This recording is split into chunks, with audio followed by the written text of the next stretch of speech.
really happy that we finally reached the point in our lives where we finally see bimbo feminism for what it is. Now, I have made a bunch of videos on the topics of girl math, girl dinner, girl science, and whatever, and I believe that all of those labels are extremely reductive.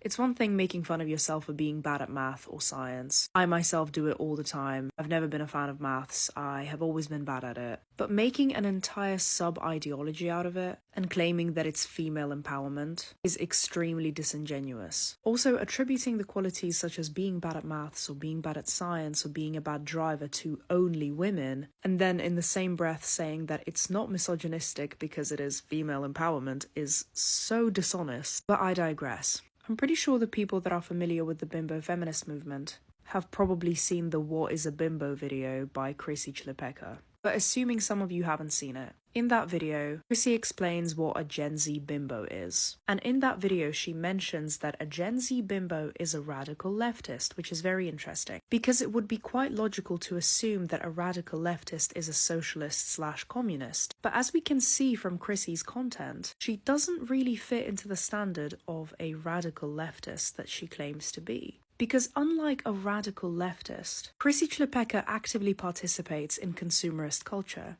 Which is not to say that she's not a feminist, not to mention that in the current day and age it is very, very difficult to not participate in consumerist culture. It would be very disingenuous of me to say that I don't. That just tells me that Chrissy Chilipeka is an influencer first and a leftist second. Back to that video. Chrissy mentions that she is pro-sex work, which does spark a lot of controversy within the feminist movement, especially when in the same breath you claim to be a radical leftist.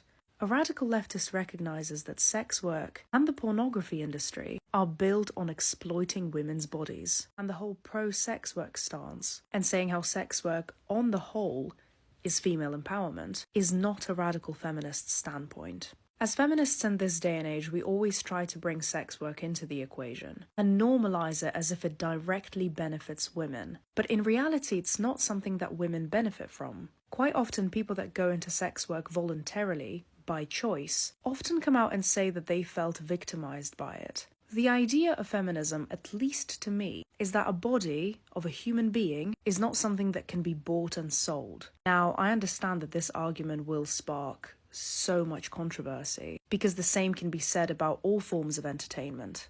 But I'll argue that some other time. Girls as young as 18 years old being lured into a trap of self-employment and female empowerment by a multi-million-dollar corporation that is OF is not and will never be something that I as a feminist agree with.